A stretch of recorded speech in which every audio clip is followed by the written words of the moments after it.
having a stable job, I think I was making anywhere from 150 to 200. I'm going on vacation. I'm buying myself what I want. This is it. But entrepreneurship really came the more that I realized how much I liked freedom. And unfortunately, corporate life sometimes doesn't give you that freedom. People just always told me I was, a great personality and that's why people bought from me. There's something anybody could sell to somebody through their authenticity. I've never thought it wouldn't happen to me. Like, there was never a moment in my life where I thought it wouldn't. Maybe I would marry rich. Maybe I would be rich. So you recently opened a Pilates studio in New York, Trap Haus. 7 weeks ago, I was hyperventilating and crying myself to sleep. And by the grace of God, Black women and TikTok, business is booming. That's kind of funny and true.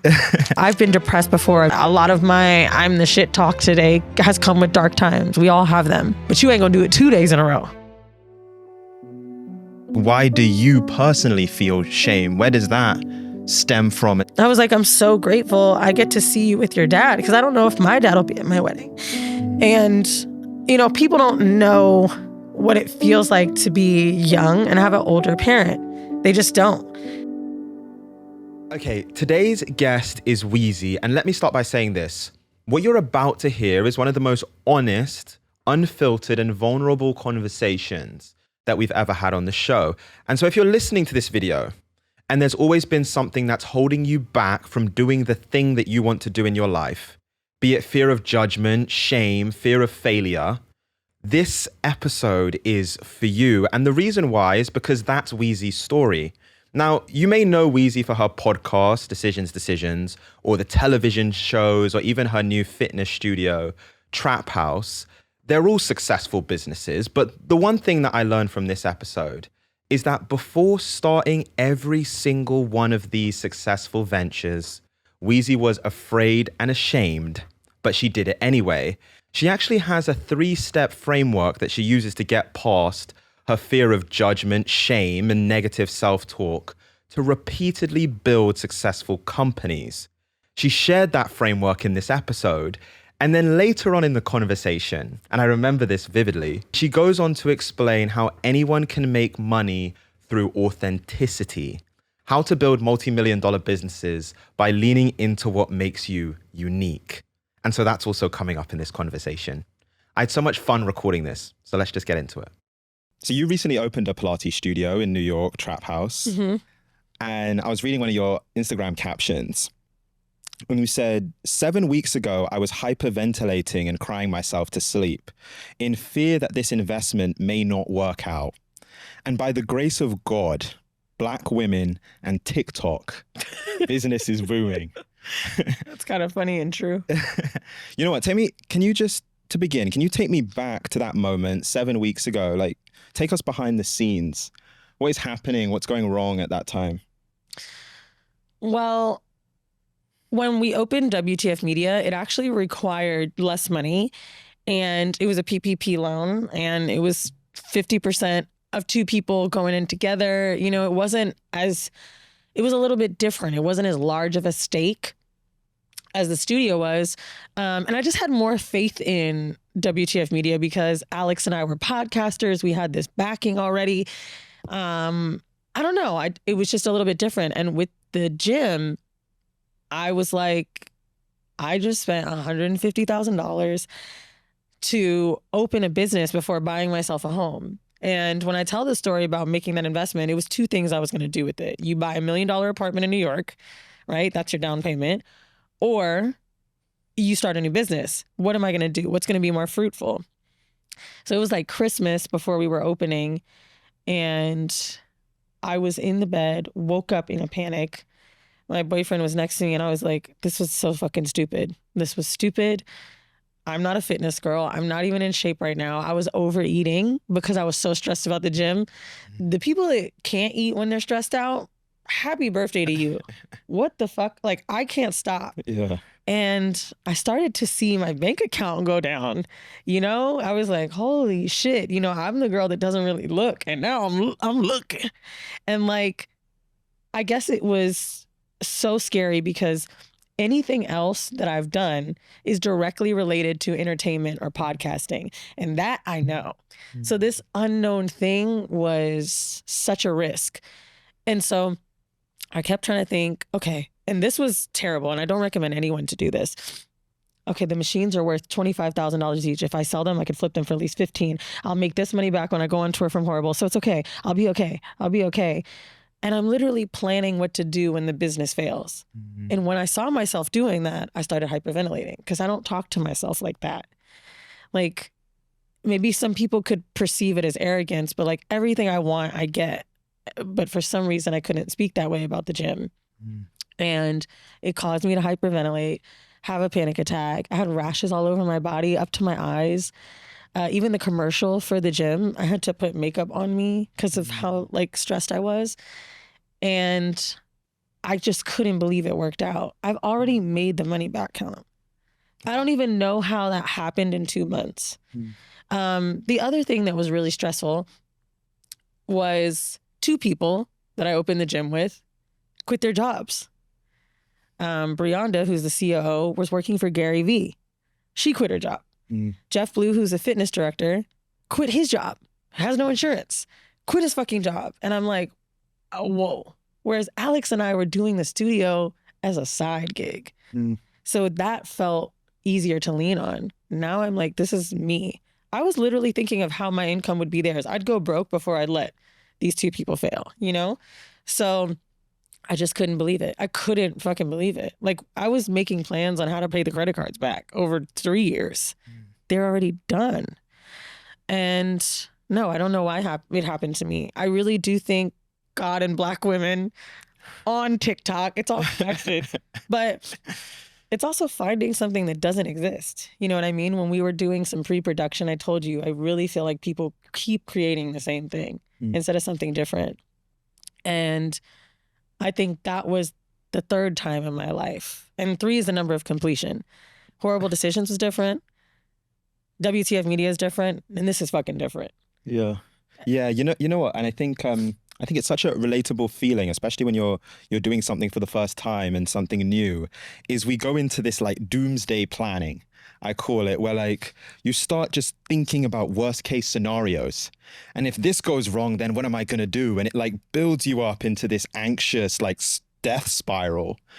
And so yeah, I'm curious, like, because at this point in time that you and I are speaking, you have done so many successful ventures, whether it's the Decisions podcast, whether it's Trap Haus, what you've just done, WTF Media, where we're filming right now, your book.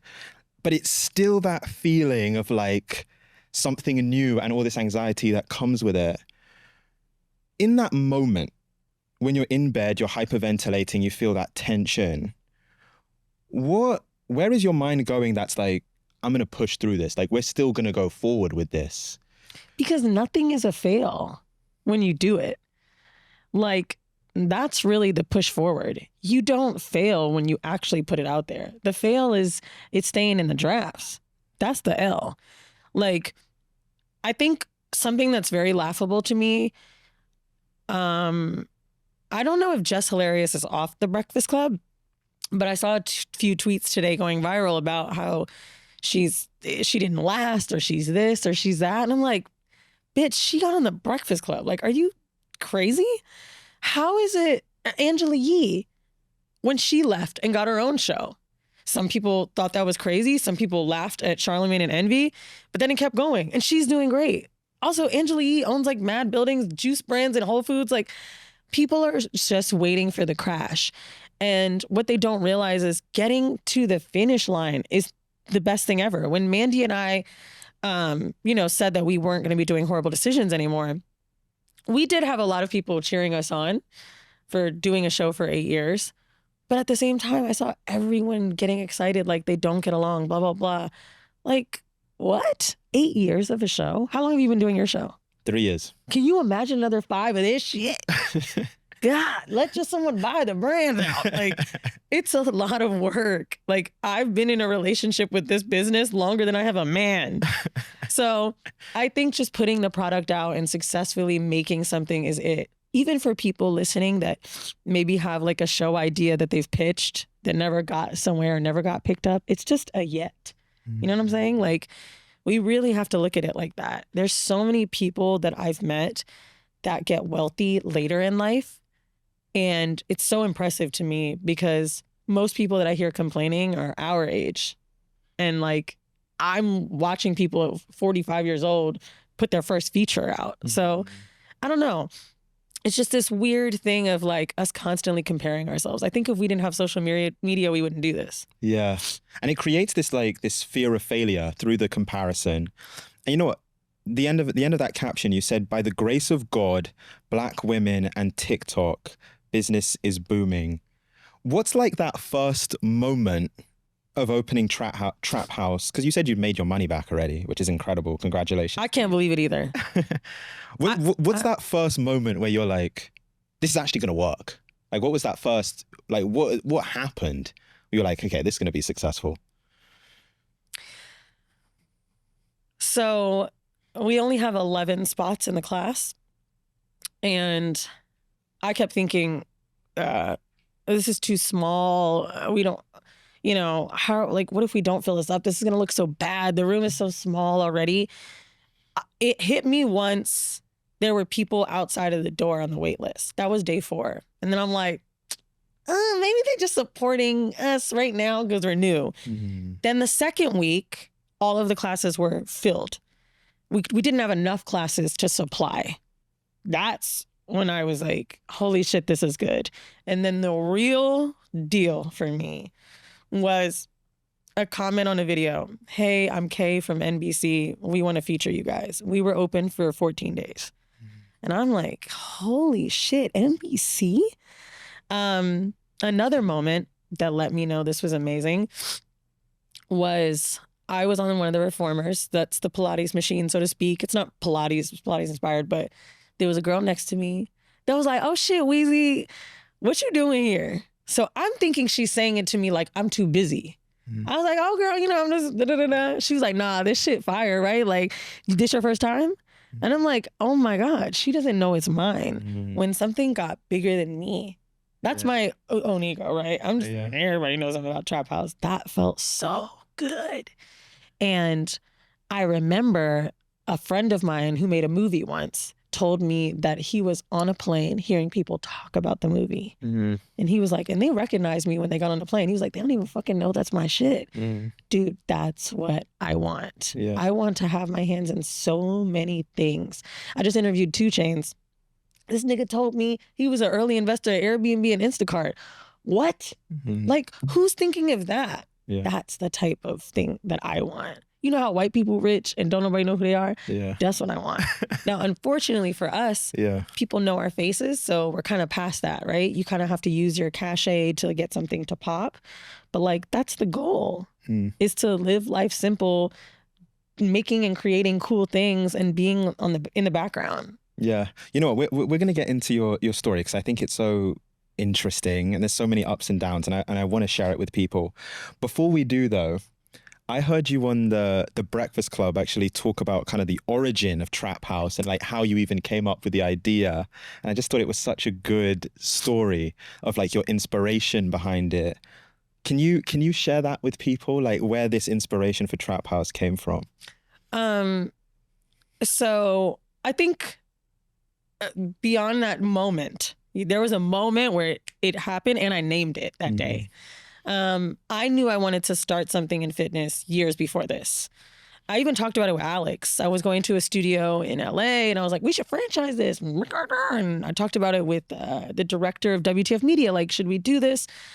And then when I went to a real estate agent about franchising, a lot of people, I don't know if you've interviewed people that own franchises or have someone explain it, but I would love to listen to it if you did.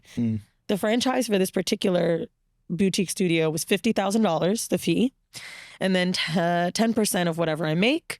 And all they do is give you marketing materials, the colors, and the mailing list. They didn't even have a studio in New York. I would be doing them a favor because it's so expensive. Real estate agent starts talking to me. He's like, you have a podcast? Why the fuck would you do a franchise on anything? The people that open stuff don't even have a following of anything, even an Instagram. You don't need anything. You should just make something up. That was a year and a half before. I'm just like, I ain't got time to make no shit up. I'm not a fitness trainer. So I'm in this Pilates class and it was super hard. And I'd maybe been there 30 or 40 times. So when I'm done, I said to the girl, that shit was hard as fuck. Like, that lo-fi wasn't doing it, girl. You need some rap music in here. And I was joking. I was like, we need something. And she literally looked at me and was like, I would never play that in here. Like, bottom of your shoe. That's how she was talking to me. At this point, if I've been to 30 classes at $30 a pop, right? You do the math. Like, I'm a patron of this business. You know me. I was so upset. It felt very like, you know what we look like in here. You know what this is. Bitch, you're lucky. Why the fuck would we play that? Go listen to it outside. I cannot explain the tone. And she really represented how I feel sometimes going to luxury studios. And I was just like, fuck, there really is nothing like this. So I called Brianna, who's now the CEO of Trap, and I was really wilding out. I called the girl fat. I don't even talk like that. I was like, this bitch over here telling me. And I literally said when we got off the call, I'll make that shit. I'll make that shit. And she gonna be begging me. I was wilding out, dude. And yeah, a week later, we were in my kitchen drawing up logos, what it would look like. I was looking up spaces and it happened so quick. And to be honest with you, a lot of the things I create, I hate that this is true, but it's someone telling me no or making me feel like I can't. I do really well with that. I also hate that like my friends know that because I've gained weight. I'm just waiting for them to tell me I'm fat because they know it's gonna work. Like, I don't know. I don't do good with coddling. Like when someone makes me feel inferior, I just do really good with it. Like I kind of wish I had that story of a bad teacher. I probably would have been rich sooner. You'll never make it. Like I needed that at 18, not 25. But yeah. You know what? And I think we discussed this actually when we spoke yesterday, is that when you say you're going to do something, it happens. And so I'm curious about like that switch that you have of like someone gives you this doubt or they speak to you in a certain way and it's like, no, I'm going to actually do this thing now. Because I think people have the first feeling of like being underestimated. They don't necessarily have that second switch of like, I'm actually going to make it happen. Can you like, what's the origin of that? I don't know, but maybe it's from kind of feeling, I feel like every girl has this story. Like feeling ugly, unwanted, feeling like you had a shift in your life and seeing how you've been treated differently. Like mixed kid. Oh, it's so funny. I made that comment when I walked in. I hate when people love to tell you they mixed. Like, I don't know why it annoys me. But like, it was a little bit vital to my story because my parents are older. My mom had me at 40 and my dad had me at 50. And like, older parents, black mom, white dad. So already the running joke was like, that's your mama sugar daddy all the time. And black women age more gracefully than white men. So people would be like, is that your granddad picking me up from school? Like it was just, I always just felt off. I felt very ugly. I mean, I just got braces. I don't know how my parents didn't think to do this before. I hated my hair. I grew up with eczema. And then I just started kind of coming into myself. And after that, I kind of felt more value. I started to see how people treated me. And I do think a lot of it came from being bullied or feeling undesirable. And it's crazy because when you think of undesirability, we compare it to women as an adult, right? Like you talk about that in a romantic way, but it really starts way earlier. Not being chosen in school for certain things, not having as many friends. I've eaten lunch in the bathroom. And I don't know when that shift happened for me, but when it did, I think that chip was always on my shoulder. Like I only wanted to go to my 10-year reunion just to tell the girl that called me ugly that she was ugly with no remorse. Like I wanted to do that. She was literally always calling me ugly and talking about my skin and my hair and my outfits. I didn't grow up in a family like that. I grew up with so much love. So to receive a lot of hate in school was so crazy. And I think some of that childhood stuff still sticks with me now. my boyfriend makes a lot of comments about like, oh, you love somebody to tell you no. Like, that's your favorite thing. He's like, no one can tell you anything after that. You're gone. I can't talk to you. I have to let you have 30 minutes of ranting. And it's true. I kind of hate it because it's very petty and it's very unbecoming, but I have a lot of it in me. Yeah. You know what I think is, and I've reflected on this even in my own childhood, but I think we're all like this, which is things that happen to us in those early years, kind of like the first 10 to 12 years of our life, have such a profound impact on us, even as adults. We can be 30, 40, 50 years old. And the things that happen to us at 10 years old in the classroom has this impact.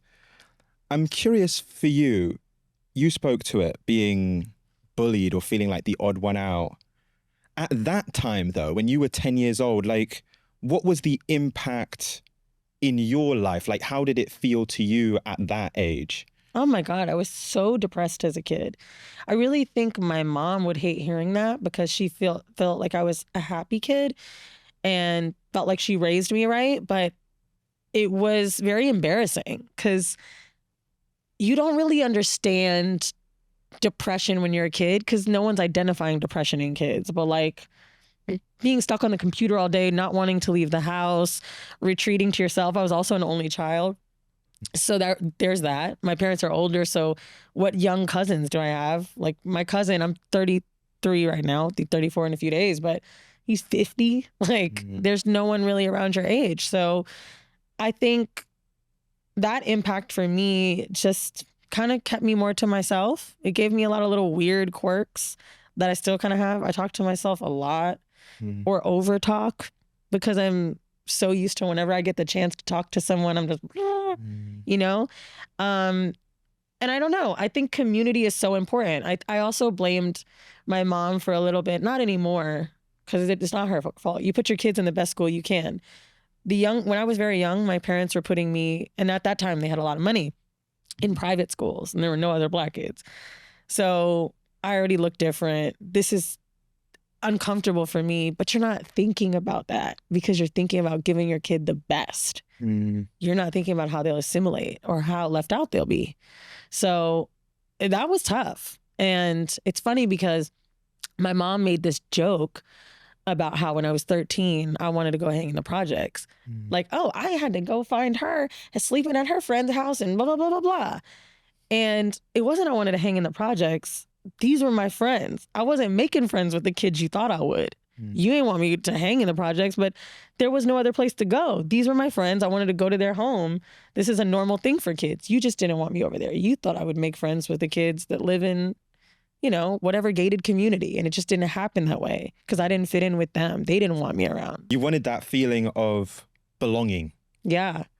And now it's great because I realize, what I've done with my life was make bigger communities for people that feel left out, like especially women, Black women, women of color, and even some men that, join the whore hive, so to speak, or come to our shows alone and make friends. But yeah, like we're still going through that as an adult. The pandemic really taught us how lonely we are, how hard it is for people to make friends. Like, but if it's not work or school, when do you make a new friend? It's weird to tell another guy. Can you imagine? Yeah. When the fuck are you going to do that? Yeah. One of my friends who's 40 just told me the other day, a few months back, he goes, I just met this dude at a mixer and like he was fly and I'm fly. And I'm just thinking like, we could probably get hoes together and how are we going to get drinks tonight? And I was like, this is so gay, but I'm so happy you and him made a friend. And he's like, bro, I just got out of a marriage. What men do I know that weren't attached to that 10-year marriage? I am making a new friend, but like, imagine if they didn't have the balls to speak to each other. We just don't make new friends. We don't. Yeah. It's I think that fear plays such like a profound effect on our lives. Like it really holds us back from so many things that it holds us back from a lot of the things that we would dream of. I'm curious from your story, even just going back to your childhood and being a mixed race child. What was that first moment? Do you even remember it of like actually feeling that belonging, like you were in a group and you actually meant to be there? Quick break. If you're listening to this episode and itching to start a business, the sponsor of today's episode, Shopify, is going to help you do just that. Shopify is an all-in-one tool that will help you build, grow, and manage your business. And let me explain more of what I mean. A lot of companies that you buy from every single day on the internet are powered by Shopify. I'm talking about brands like Gymshark, Skims, Glossier, are all powered by Shopify. And it's because Shopify reduces the complexity of starting a business. They have a simple drag and drop store editor, easy to use marketing tools, and a back office that will oversee all of your operations. And so even for me, when it came to starting my own merch store, we decided to use Shopify. And it's been a seamless experience so far. The Stay Delusional t-shirts are coming soon, by the way. And so if you've got an idea that you want to sell anywhere, go to shopify.com/Callum Johnson and get your first month of Shopify for free. That's shopify.com/Callum Johnson. Let's get back to the episode. Okay, quick break. In this internet technology era, it's more important than ever to make sure your business is secure. Luckily, the sponsor of today's episode, Vanta, is going to help you and your business stay compliant, irrespective of whether you're a first-time founder or a seasoned entrepreneur. And so Vanta is a trust management platform that automates up to 90% of the work, getting you audit ready in weeks. And they do this through continuous monitoring, automated access reviews, and AI-powered workflows that make things like security questionnaires 5 times faster. And so the good news is that over 10,000 of the fastest growing companies like Atlassian or Quora and Factory all use Vanta. And the reason why is simple. A recent IDC white paper found that Vanta customers on average achieve $535,000 per year in benefits, and the platform pays for itself in just 3 months. And so whether you're a first-time founder facing your first audit or a seasoned entrepreneur trying to navigate this tricky security landscape, Vanta is the place for you. So go to vanta.com/Callum to get $1,000 off. That's vanta.com/Callum for $1,000 off. Let's go back to the episode. Oh God, this is so ghetto. Okay, I went to a middle school called Chain of Lakes, and it was very down the middle, white, black. And I mainly hung with the black girls, but I was in AP classes, so a lot of the white kids were in that, whether it was nepotism or whatever the fuck, right? Their parents had other tutors. It is what it is. There's more white kids in that class. So some of the girls I hung out with were white. And everybody kind of would tease me that I was hanging out with one or the other. And there was a girl that was talking shit about me, and I beat her up in school. And it was in the 6th or 7th grade. And after that, I got this validation, and the other black girls accepted me. And it's so crazy that it started from a fight, but everybody kind of needs that moment to shine in some way. And one, I then joined the step team. Suddenly I was in. 2, I had a family at lunch now. I was like finally not bouncing around tables and sometimes in the bathroom. And then 3, it made boys recognize me. Like I was strong. And then teachers were like kind of watching out for me. So that made me the cool kid. And what's crazier is beating that girl up was literally not the MO for me, because I was really good in school. But it kind of took me on this different journey of what I really wanted. And it was friendship. So being bad made me friends. I remember I was stealing at a Macy's in this, maybe it was junior high age. I can't remember. But it was with 2 other girls, and the police officer went through all of our stuff to see how much we stole. And I was the only kid that actually had money. And he was like, "Why are you doing this?" And it was very embarrassing to me because because the other 2 girls were stealing. And so like, it really will show you how impressionable, kids are, and take your kid down a wrong path. But for me, it was in this weird way that I probably didn't even know until talking to you. And it was just to have friends, This is exactly why Dr. Umar makes sense. They need to stop at me. Mixed kids are fucked up. There's nothing you can do. They say it's the white mamas. My black mom is amazing. But then you're growing up kind of not realizing you're mixed. And then once you go out in the world, you're like, what the fuck, something's different? Like, there's just so much that goes on in your head. Like white kids will think they can talk to you like you're white. And so you'll hear them talking shit about black people. Black people will make white people feel like the enemy. It's just such a constant battle with yourself of who am I, an identity crisis that I don't even think I got over until I was 21. Like, it's crazy. Mm-hmm.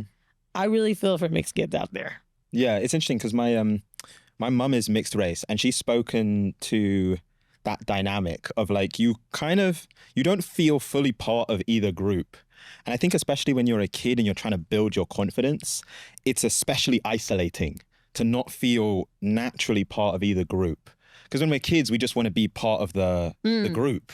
We just want to fit in. You know what? That period of your life, the stealing, the beating the girl up, you feel like you were like acting out? Like when you reflect on it? No. Like, I thought this was me. It didn't feel rebellious at all. It felt very just like, this is it. This is what we're supposed to do. Like, I don't know. I remember there was a few moments where my mom was like, my friends joke, like my mom acts like she's a housewife, right? Her whole life. My mom is like Black Barbie. And she's like, what the fuck is going on? I didn't raise you like this. Like, you're fighting, it's jail. This is a good family. Like, she's just confused. And I'm confused too, because I really feel like there's no other way for me to go. Like, it's either thinking about how I wasn't having any friends at 10, and then finally 15, I have friends, community, people to share secrets with, and sisterhood, which when you're an only child, what do you have? And so, yeah, I don't know. My mom really thought,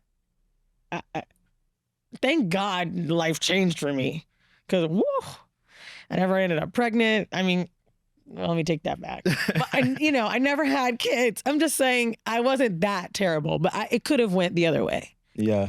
You know what, socioeconomically, and I heard you say this on a podcast.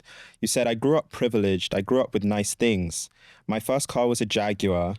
My mum knew I had to have it because that's what I grew up with. But when my parents lost all their money, I think that's what actually grew my hustle spirit. Can you talk about that dynamic when my parents lost all their money? Because that's also part of the story here. Oh, yeah, for sure. Like, what podcast was that? Was it Conversations with Zoe? It's hard to know, but it was. I heard it in a podcast. Yeah, who did your fucking freak? You ain't hear nothing. So basically, my parents met in San Francisco in the 80s. I was born in 91, and my dad owned a store, Chinatown in San Francisco. That's where I was born. And my mom was just a party girl. I think she was living off her alimony and just living her life, They met, they fell in love. I think my mother didn't know she could have kids, so she wasn't even worried about it. And then boom, I was born. I think when I look back, like, they weren't rich, like private jet rich, but my dad had a small apartment he got in Mexico for a vacation home, and we had a place in San Francisco. Like, that, to me, maybe that's rich to some. Oh, I know what money looks like now. It's like upper middle class. It is. To have a vacation home is upper middle class. That's how crazy, like, the 1% is now, right? But anyway, I grew up kind of like that. Like, sometimes my mom would have a driver take me to school. I had a nanny up until 5, live in. We had, maids, not like, I know how jaded it sounds. That's why I don't want it to come out my mouth that way. But I think now my dad made maybe $500K, maybe 400. I don't know. Yeah. If I had to guess what that money was worth. So we moved to Orlando because I guess Miami just wasn't working out, and they wanted a bigger home and more community, better schools, and just like a slower life. Moved to Orlando. My dad opened a business there on a place called International Drive, and it's like where all of the businesses are with the lights, like t-shirt, souvenir, this, that. He had camera stores. Yeah. And then when the iPhone came out, his business kind of was dwindling. But before that, there was a stock market crash. I don't know what year it was, but that was when my father lost a lot of money. And I see now my dad had a gambling addiction.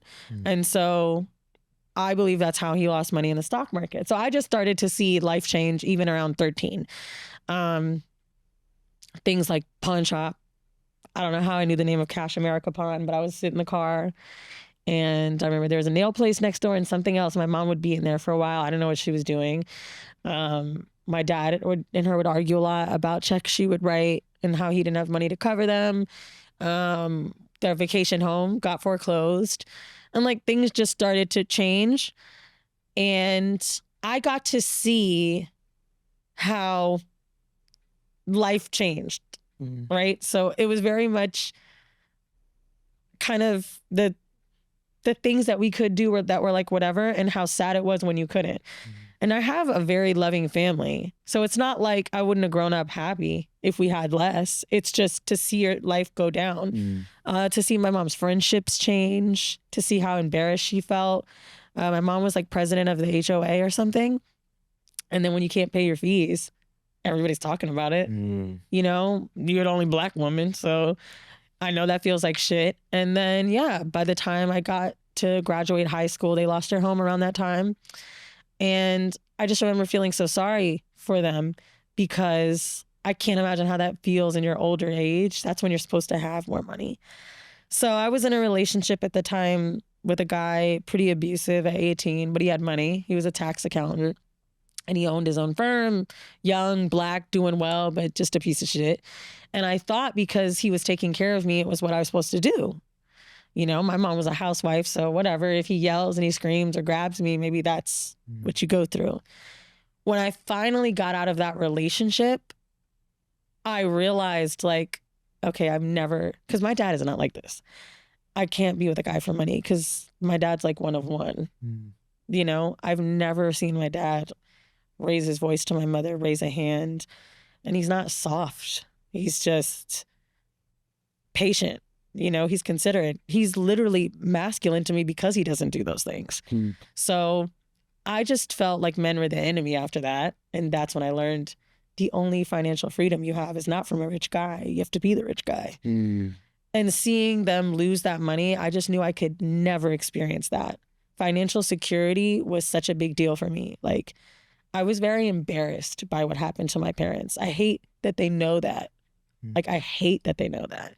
But it's true.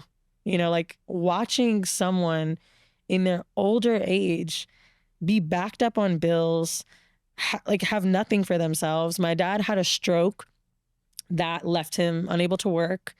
And my mom had never had a job. Her first and only job was going to Old Navy because she knew she needed to help. They're living in a 6-bedroom house with a fountain in the front and a movie room and a pool, and she works at fucking Old Navy. You know, it's crazy when you think about it. And I don't know, it was just something that let me know this could never happen to me. My mom, when she hears me say that sometimes on interviews or even in my book, like it makes her feel really low because I think she sees that like I'm go-getter girl and my mom wasn't that way. I didn't finish college, neither did she.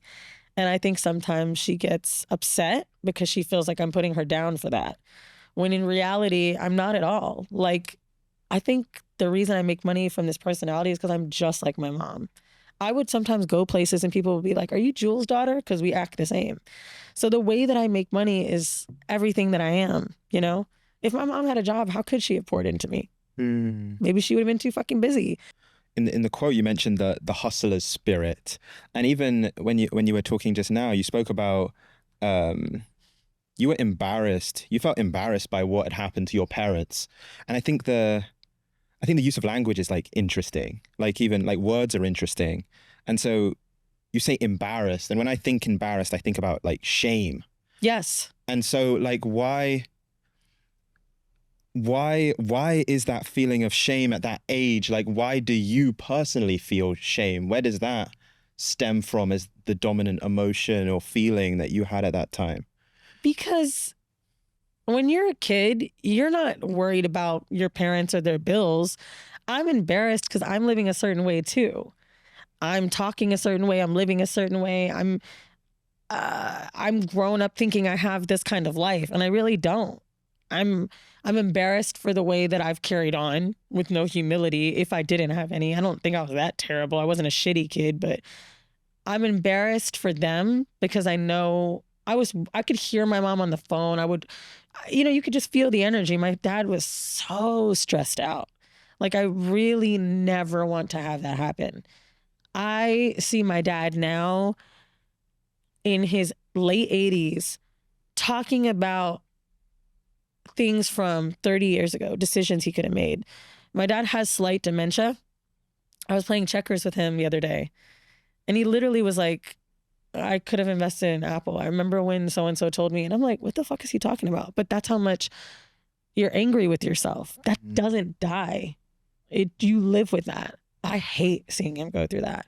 My dad sometimes talks about how he wish he could give me things.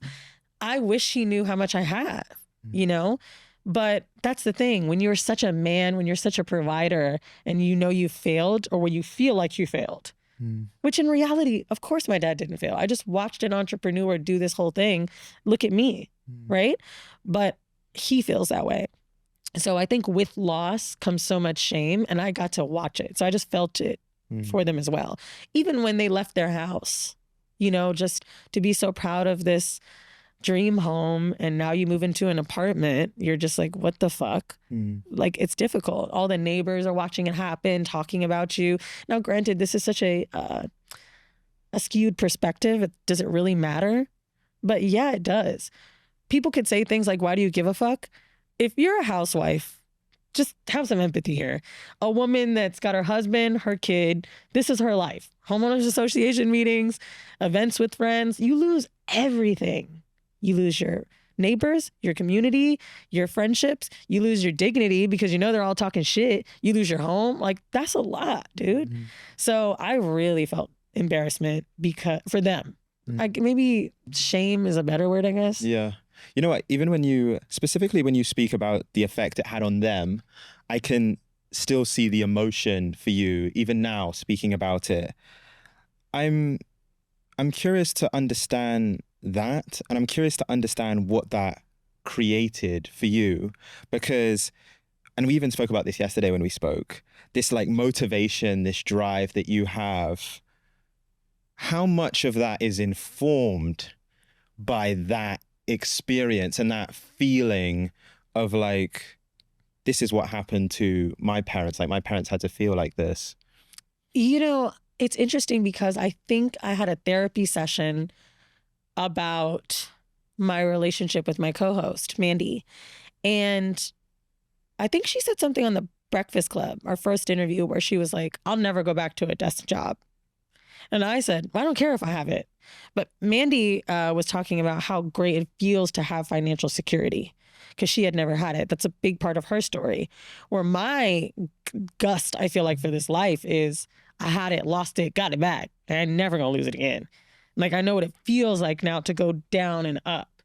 And it's kind of the same feeling, but I think that part of it is what influenced me. I will never be an adult that has a bunch of things, is giving my kid a lifestyle, is living a certain way, and not secure my future.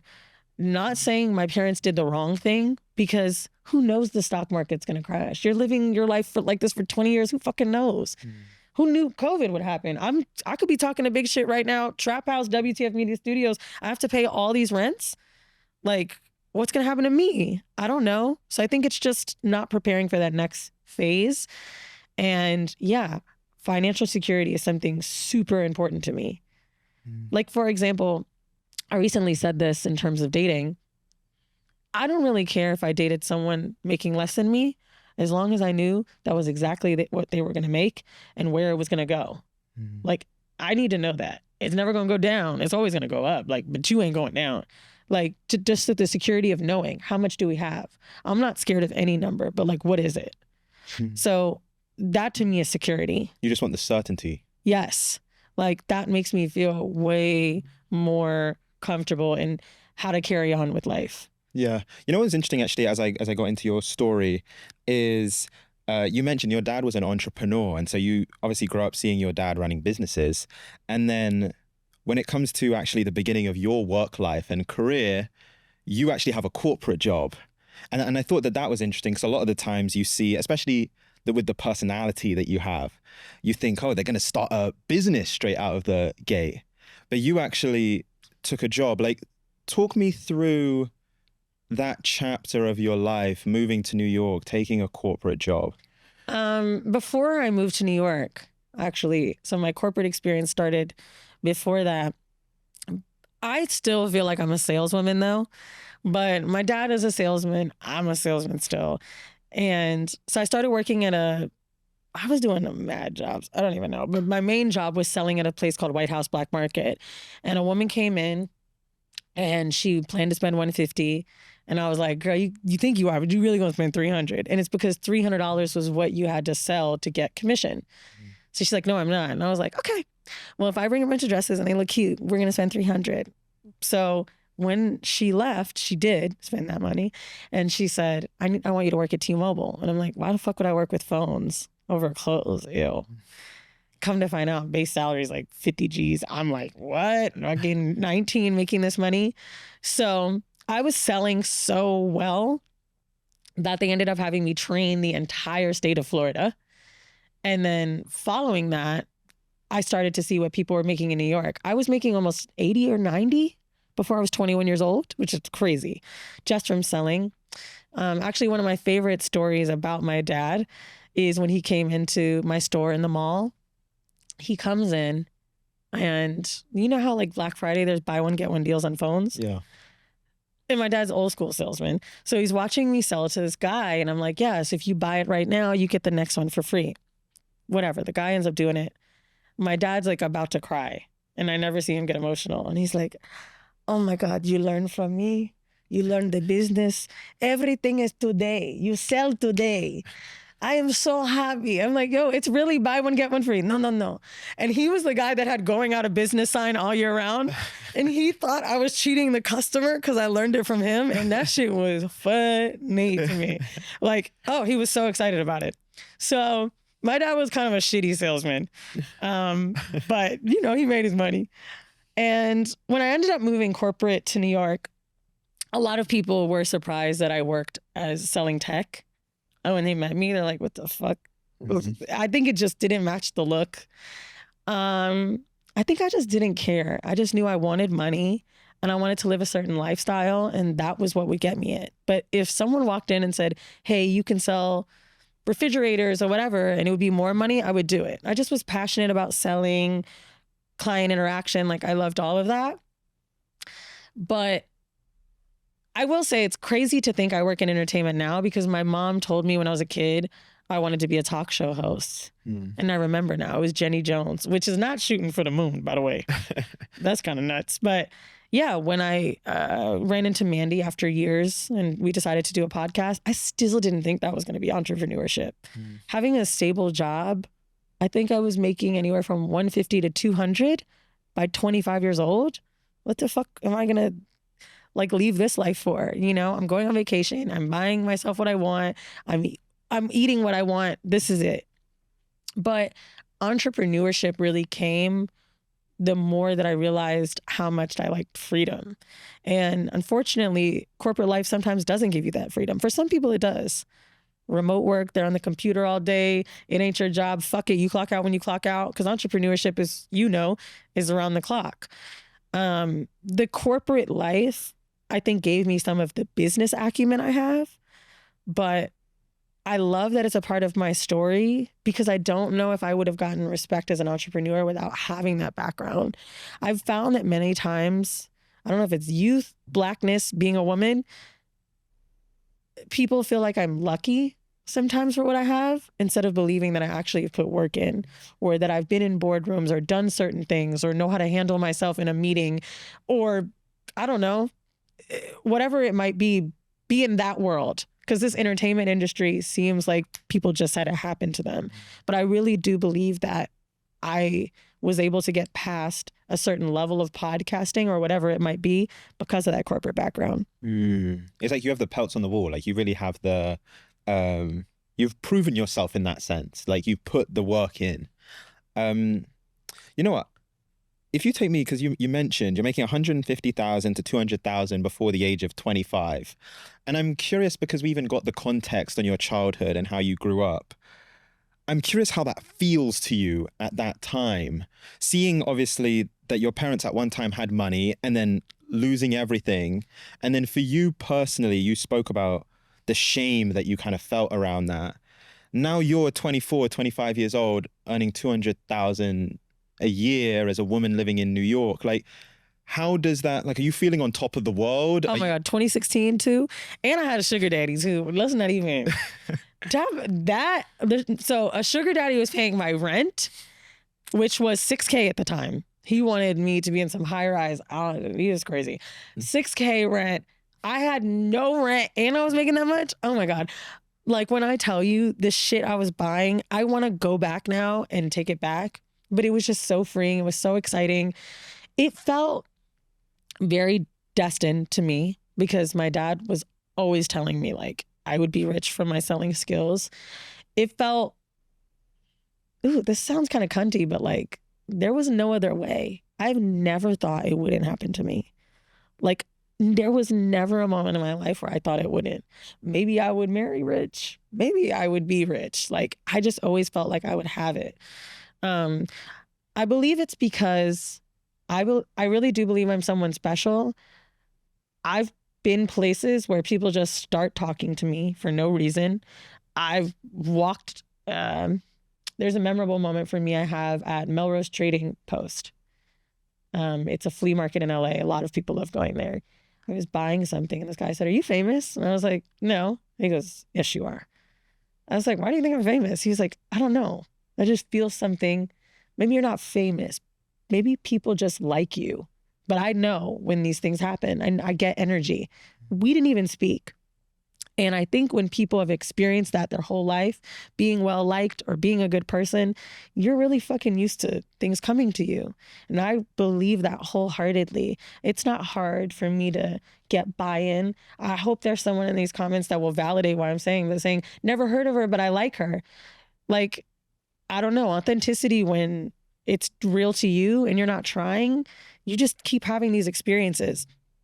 I listened to, I hope I'm saying his name right, Neil Goddard. I'll make sure to get it right for this moment. But I listened to this man talking about how to speak to yourself. I don't know if you've ever come across this YouTube. He tells you to talk good to yourself for 3 days, not bullshit like affirmation, like I'm beautiful, but really believe it. When I listened to this video, I realized why my life is like this. I've been doing this for a long time.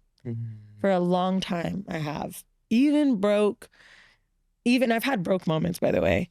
They don't last long because they just won't. Yeah. Like I'm going to figure it out. But when I've been in dark times, like I still know how to talk to myself in a way that's uplifting. And I think that's why I do well. Like I'm not going to be down long. You know, it's you're saying this on the perfect place because this my tagline is "Stay delusional," and in large part it's because of that way of thinking, which is like your beliefs become reality. Like it actually manifests in your life. I'm kind of curious for you though, and we're gonna get into some of the brands you've built and like everything that you've done post the corporate career. But you mentioned belief and even like how to speak to yourself. But at the earliest point, where did that begin of like, you just always felt worthy of this thing? And the reason I ask, I think there's so many people that are listening that, you know, there's two things that I think make someone successful. It's belief and skills. And so I think there's a lot of people listening that they might have all of the skills to do the thing, but a lot of the time the like belief component is missing. Dude, can I interrupt you? Go for There is a clip circulating right now of Anthony Mackie on a podcast called The Pivot. And he said that we are lying to our children because success isn't real, it's given to you. And the Pivot podcast has athletes on it. And he's talking to them. He's like, yo, there was someone that ran faster. There was someone that did this better, but you made it because someone chose you. Success is given. And I was like, no, it's not. Like you have the skill and then it's what you do with the opportunity maybe. But I believe what you just said is right. It's the belief. I know there's funny people out there, funnier than me, cuter than me, that didn't fucking make a podcast. Maybe they didn't believe they could do it, right? It's all of that. I'm sure there's people that have watched your channel. They're like, I could have done that. People do that all the time. No, you couldn't. You couldn't. You don't do it. You didn't do it. That's why I'm here. Like, there is a real thing of believing you can do something and getting to the finish line. That is truly success. I've had so many people congratulate me for doing that, like completing projects. That's the best compliment of all, because we just don't do it. I can't tell you about the laundromat I wanted to make that's a coffee shop. Some bitch made it. And it's in Williamsburg. Neville Goddard, thank you. That's his name. You knew it? Thanks, Miles. That's the YouTube I listen to. But yeah, it's a place called Laundrette. It's in Williamsburg. It's white owned. Go support it. I don't give a fuck. But I was hating when I saw that shit this morning because I've had in my phone laundromat, cool, vinyl, listening bar with coffee. Someone made it. Maybe I believed I wouldn't do it. It's exactly what you're saying. Yeah, you know, it's like, I remember I had this moment. I read this tweet and the guy, and I was kind of going through a difficult moment even with building what I'm trying to build. And I read this tweet where the guy goes, there's someone out there that is less talented than you, like dumber than you, like everything. They don't have as many skills as you, but they living the life that you want to live, or like you wanted and dreamed of, because they just did the thing. And it's like, and I remember it's like, it kind of gets you angry because you're like, damn, there's someone out there doing everything that I wanted, but they just had the belief. They almost had the naivety just to do the thing. Oh yeah. Like, we see it happen all the time. Bro, I can't tell you how many famous people I watch and I'd be like, I can't believe this shit. But it is what it is. Like, someone did put themselves in that position. I don't know. I would even go as far as to say leveraging relationships, I think, is the third thing that we must acknowledge. It's true, what he said about like people putting you in the place, but you still got to get there. You know, for you to have a relationship where someone's putting you on, you've still got to get in front of their eyes, right? Like, I believe Charlemagne is a lot of the testament to horrible decisions getting famous fast. I believe we would have always got there. I think he just helped push it along quicker. He accelerated it. But I still had to put this product out. I still had to try to leverage relationships to even have Charlemagne find it somehow. Like, you still had to do it. You still had to do the tags. You still had to do the thing, right? And I love my uncle to death. But that nigga be online. He's looking. He's watching. Yeah. That's what he does. He's a talent finder, right? So I really think you still have to put yourself in the way. I really do. And I just don't want to ever believe that success is given, because the only thing that gets us up in the morning is faith. You know, like, and I'm not a religious person. I mean faith in the most even-keeled sense. This has nothing to do with God. It's just faith that the day will go well. Faith that it'll be better. Faith that it's going to be good. Maybe the sun will come out. Maybe it'll stop raining. You need faith for something. That's what keeps you alive. So to say that success will never work and we're lying to our kids, I just hate that clip so much. When I saw it today, it made me so angry. And I really want to find Anthony Mackie and ask him, then who the fuck got you successful? You've been in Academy Award films. You're on fucking Broadway. Like, you're famous. I know your name. I know your actor name. Like, shut the fuck up. You were Tupac. You know, we're gonna talk about. I want to talk about horrible decisions and the origin of that. Before we do, though, I think about the person that's listening at home, who they have terrible self-talk. Like you spoke about the value of self-talk and Neville Goddard or whatever. Like, I think about the person at home that their self-talk is terrible. Like, the way that they speak to themselves, they would never speak to someone else. And I'm just curious to get your advice of like, how, if you just had to give them one piece of advice, how can someone start to reverse their self-talk and almost like get to the point that you're at where like, it's not just that you have positive self-talk. It's almost like you're brainwashing yourself towards a certain outcome. Ooh. You're like, I'm going to do this. Like, how can someone do that? I like that. Manifestation is brainwashing, but the good kind. I would say trying to figure out and identify the bright side. For example, I've been depressed before. I've been suicidal before, right? A lot of my I'm the shit talk today has come with dark times. We all have them. Beyonce has bad days, so I know I can. I think an example I would give is something that happened recently. And I don't know if I said it on a podcast, but it really hit me. I was crying about Trap Haus and the money I spent in my car in LA. And I have a Tesla. Ugh. And I was sitting in there crying, other hyperventilating moment. And I literally was like, this car is paid off. And I'm fucking crying right now. Like, there's something in my life right now that I wanted so bad or never thought I would get to.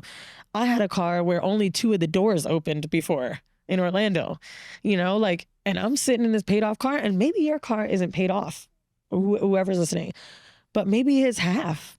Maybe it's fucking up to date. And if it ain't up to date, maybe you're close. Maybe you have that date. There's something. And the worst self-talk is, I'm so bad, or I'm so this, or it's like this fucking pity talk. Now, don't get me wrong. Sometimes we need those days of feeling victim. We need to fucking cry. We need to eat pizza and feel like shit. But you ain't gonna do it 2 days in a row. Like, that's just the worst. At some point, you need to have the lens of someone else looking at you and start to look at what you're doing to yourself as embarrassment. Don't embarrass yourself. You know, that's sometimes the only way I feel a little bit better. It's like, I would hate for so-and-so to see me like this. I would hate for the person at work I don't like to see me like this. There's somebody that would enjoy your misery. Everybody has this person. You may not even know who they are, but someone feels like that. That's who you have to get up and keep pushing for.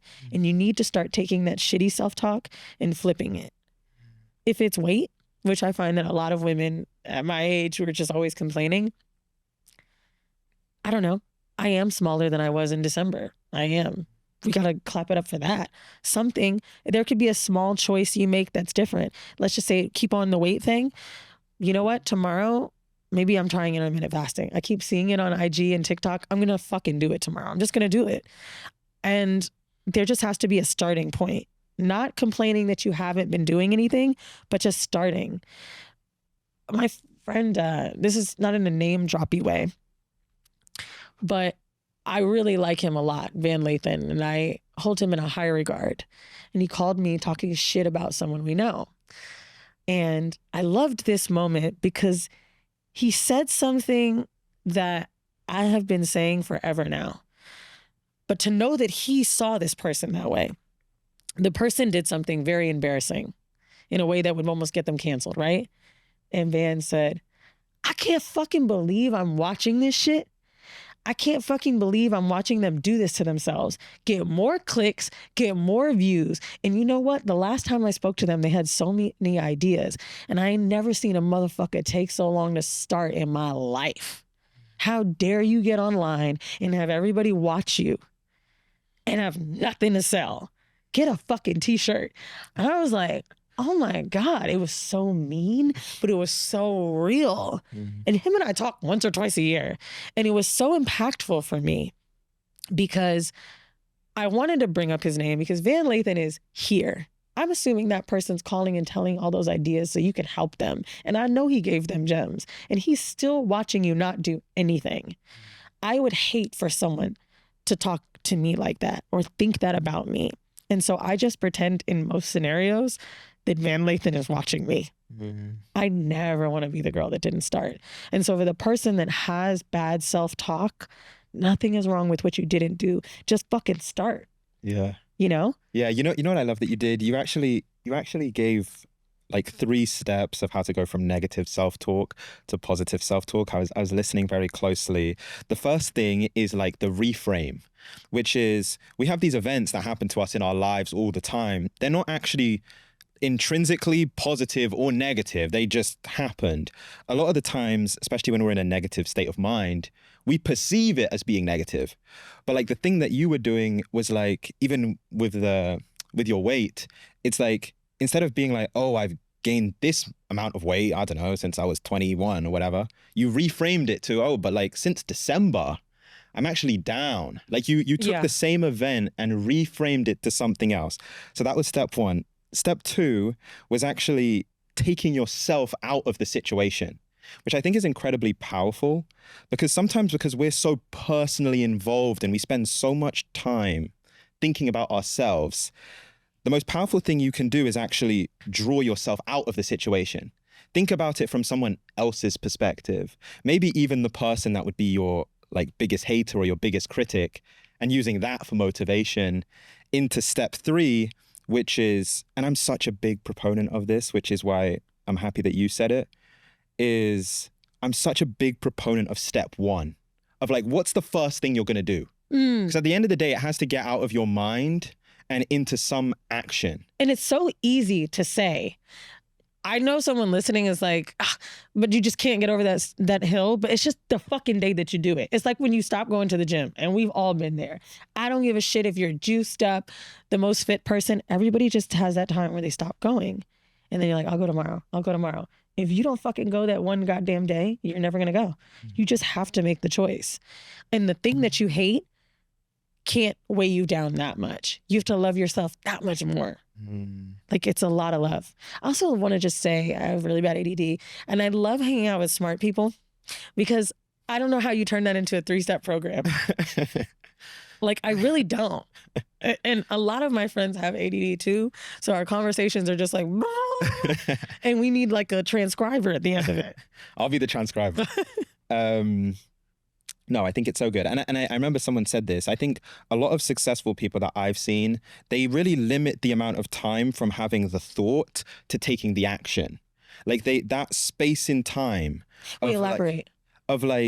Say, for example, you started like a Pilates studio, right? At a certain point in time, you had to take the first step of action of building a Pilates studio. The point where people get lost, and I've gotten lost in this, because I tried to start 2 clothing lines when I was in university, and I spent so much time trying to get them perfect. Ugh. We never launched. It's like I just elongated the time too much. There was too much time of me thinking and like perfecting something in my mind before it ever became real. And I think people that are able to be successful in building something, they shorten that time. They have the thought and then they go. But mine was 1.5 years. Is that short? I still knew I was going to do it, right? But maybe it's short in comparison to someone that's been waiting 10 years. Like, it's all about, because comparison is the thief of joy, right? And you almost have to compare it in the reverse. Yeah. It's like when I'm scrolling on IG, I told you yesterday, and I see someone that looks great. I'm like, ugh. But then again, maybe I don't look like her. This other one, you know, like there's something that you're better than someone at. And I think we're just not doing that for ourselves. One of my friends mentioned her relationship and how her and her partner are only going on date nights twice a month. They have money, so it's not like that's her complaint. It's the time. I was like, bitch, that's a lot for some people. Yeah, that's a lot to someone. Like, I know you don't think that's a lot. That's a lot. You live together, you guys travel a lot, and you make 2 times that bi-weekly, like a paycheck. This is our day for each other with kids. Do you hear yourself? This is a lot. There is a mom who's going to hear you somewhere, if they could hear your thoughts, and hate you for being ungrateful for that. Like, but then again, I can't talk to myself like that. You should hear me. Sometimes I'm just like, you know, getting in that mode too, but then I fix it. So maybe I do limit the amount of time. Yeah. Yeah. You know, okay. So I want to go into horrible decisions. And again, something else that I heard you say on a podcast, you said, I was the youngest person in my office, talking about your corporate job at the time, as well as the only one without a college degree. Yet I was outselling all of the old Wall Street guys. And there were moments where I thought it was my looks that were getting me ahead, but I had the brains too. I was on a 6-figure salary, but after 2 years, I gave it all up to launch a podcast about sex. You know, I'm just interested in like that. That was my Newsweek article, I think. Yeah. That was fucking crazy, by the way. Like, you know, when you have one accomplishment and you think that's it, and then the next thing that happens and you're like, damn, again? But yeah, that was a crazy, just even seeing my name. That was the first time I think I put my name on anything. You know, talk to me, you're working this corporate job, you're earning 150,000 to 200,000 on any given year. And then you start this podcast about sex, and so explicit as well. I'm like, take me back to the origin, that starting moment of like where Horrible Decisions was even born. I feel like this story is told a lot, but it was basically a lot of my stuff I do is drunk Trap House too, maybe even. I know it started from the gym moment, but like when I really get going, it's a little tequila. So I always think like if I went sober, could I get rich? Went to dinner with Mandy and we hadn't seen each other in years. And we were like, I'm like, we should start a podcast because you work for Goldman Sachs and I'm working here and we're both corporate girls and we're hoes still. And it was some dumb shit. But, you know, to Mandy and I's credit, we were businesswomen. So we had a little bit of like the roadmap on how to start a business together, like how to, you know, properly do things instead of just like, let's get on a mic. I would say that sentence about quitting my job to go full time and full throttle with a podcast, sometimes I hate talking about that because I feel like I'm telling people quit for your passion and I'm not. I think hustler mentality is almost being too busy and having a lot of things going on. And in order to quit my job, horrible decisions had to make some type of livable money. So the point when I knew I needed to quit was when the money that I was making from horrible couldn't exceed because I didn't have the time. So 40 hours a week, 9 to 5, 4 of them which had to be in the office. And I couldn't go on other podcasts. When I went on Brilliant Idiots, if you watch the first Brilliant Idiot episode, I'm wearing a blazer and skirt. And I look like I'm going to work. Mandy called off that day. I think that's why she had on a different dress. But it's crazy. Like I really was on my lunch break.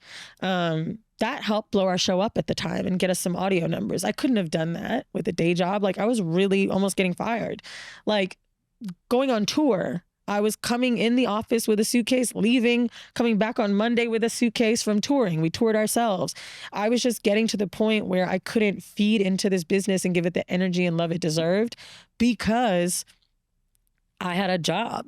So I think in order to figure out if something is going to make money, you have to draw up a real business model. What am I making? What can I lose? If it goes really bad, will I still be able to pay my rent, pay my bills, eat? Right? But I actually needed that extra time. I needed that extra time to do TV gigs, to make a little bit of that gig money, speaker, Q&A, panel, because I was there. That still took 2 years, you know, maybe 1.5 years, 2 years, but it took time. And that's way quicker than a lot of other podcasters. I know it is. But Mandy and I had found out through a friend of mine about Patreon. In 2017, I found out about Patreon. And that helped us cover production costs. So now the podcast wasn't costing me money. It was just even. And then through Patreon, selling merch, extra bonus content. What are the different streams of income, you know, like I can get from this one brand? That was how I got to quit my job. It wasn't just the podcast. In fact, the podcast, possibly even today, doesn't make me the most money. The ads, the actual show.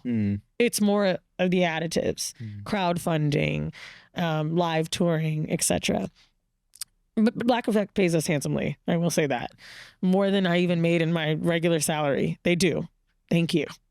But yeah, the show itself, we need the other things to live this crazy, amazing life. That's just the truth. So like, yeah, even to this day, it's 8 different streams of income. Yeah. You know what? I from one brand. Yeah. I love the origin story because I think it's so relatable. I think there's so many people out there that have had that experience of they're with their friend, there's probably tequila involved, and they're like chatting back and forth about something. And then it's like, we should start this as a podcast. For most people though, for 99% of people, that's where the idea dies. Like it stays there. You guys actually took it. And just to give the context of the time, I think now it's more common with your show, with Call Her Daddy, with like other shows in the space that are hugely popular, to hear women talking about sex on a podcast. At that time when you were doing it, initially in the beginning, it wasn't. Ooh, they were like, you think you'll ever have a man? Whoa. I'm not saying there wasn't someone that paved the way, but holy shit. I was scarlet letter on my face. Were you scared about that in the beginning? Like even doing episode 1, was there like a bit of a fear of like, yeah, we speak about this as friends, but like to record it and put it out? Yes and no. So when the show first came out, our faces weren't on there. Okay. Right? The cover art was, say, black cover art with just white font, horrible decisions. And then after a while, it was like, there was no video, by the way. Alex was the first person to give us video. There wasn't much of a, what's the word I'm looking for?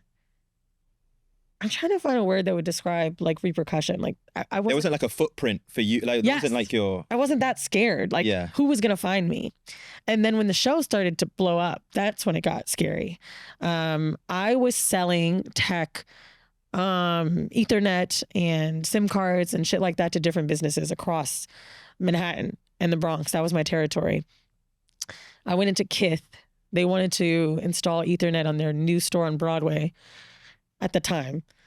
And I walk in the room and this guy was like, I feel like I've met you. And I was like, no video, right? He's like, what's your name? I introduced myself as Gila. He's like, damn, I really feel like I know you. 30 minutes into the meeting, he goes, oh, you have a podcast. Now, I'm with my boss who I brought because it's a big account. And I'm like, I don't know what you mean. He's like, you ain't Weezy? Like, you sound just like Weezy. Oh my God, like, you gotta see. And I'm like, this nigga not getting it. What the fuck? So after that started to happen, that was when I got scared. I was not scared at first. Oh my God, I wasn't scared. The only thing I was like a little fearful of was telling stories that may have made me seem like I didn't want to talk about having a sugar daddy because I felt like it would make me not, like it would invalidate what I'm doing, being a corporate girly. Maybe now you really think I'm not working that hard or I shouldn't have XYZ. It would invalidate your accomplishments. Thank you. Yes, that's it. It would invalidate my accomplishments and I was really worried about that. But now I don't care, which it takes time to get there. You got to really have a level of success that makes you feel good. I'm not call her daddy. I'm not Alex Cooper, but a level of success that makes you feel good, level that money that makes you feel good, mixed in with some I don't give a fuck for that to happen. That's a place of privilege for me to get there. But yeah, I remember even Charlemagne would compare us to lip service and how we were like real hoes, and that made me feel even worse. I was like, oh my God, like it helped the numbers, but it hurt, you know? And it's so funny because years later, there's a clip of him and Andrew talking about how I wear slut face, like blackface, because I'm not really that much of a hoe. They're like, Weezy ain't even out there fucking. Like, you know, those crazy stories where the younger stories, they kind of evolve just like the brand had to. But no, I went through my phase of being scared. Yeah. What was that first kind of like viral moment where you were just, I think we've all had this as creators, that moment where you were like picking up a lot of traffic, like a lot of people are starting to find out about you? What prompted that? I would say Brilliant Idiots. Our first time going on Brilliant Idiots, I gave Andrew Schultz a foot job with a water bottle to show him what it looked like. And it's so crazy because like I've been to his wedding, like we're friends now. I know everybody hates him right now. I hate how much I care about this person who has such stupid political views. Oh, you know, it's crazy because there's so many moments where I'm like, are you fucking kidding me? Andrew said that? Like the shits and gigs moment, all of that shit. But I think what people don't know, and I've said this privately, I don't know if I've ever said this on a podcast, but I would actually like to tell Andrew this one day. There was a moment at his wedding where I watched him with his father, and it reminded me of me and my father, watching someone get older, being patient and kind with them. And it made me cry. It was almost making me cry now. And I went up to Andrew at his wedding and I was like, damn, I've never seen this from you. And he started to tear up too. I was like, I'm so grateful I get to see you with your dad, because I don't know if my dad will be at my wedding. And, you know, people don't know what it feels like to be young and have an older parent. They just don't. So I see that in Andrew. I hate that he voted for Trump. But, you know, I see that with him and it sucks because I just don't have that relatability with any other friend. And we're not that close in age, but close enough to have a parent go through something. So I think about that moment a lot and I feel it a lot. So when the internet is like mad at me for being cool with this nigga, white nigga. I don't know what to say. Cause I just feel like, yo, you really don't get this connection to this person. And maybe you feel like that's not enough for you, whatever. But yeah, my relationship to Andrew is not me yelling about things like that. It's me always remembering the human in him. So, God, I hope a clip never surfaces of him saying nigga.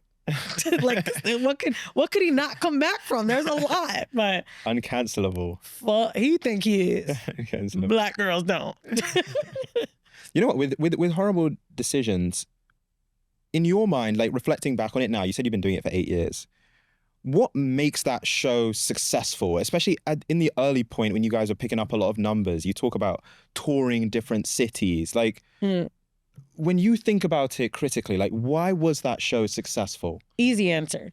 At the time, there are no shows that I was finding that weren't comedians or other famous people talking about their own sex lives. You hear two people that are fucking going to work every day talk about their whole shit. I talked about how I lied to my boss and said I was having an abortion because he was super liberal, and I went to Italy to go fuck somebody. Like, I need 4 days off. And, you know, he was just very democratic, very like, you take your time for you. Yeah. You know, I feel like he was one of those that'd be on the front line for non-binary people. That was him. And so just a lot of wild, dumb shit we were doing. And we were living a life that a lot of women wanted to live, didn't believe they could live, because it seemed like, oh my God, I met this guy, he's taking me on his jet. Like, just this crazy fun shit that I believe most women have wanted their hoe moment, and we were having a hoe a few years.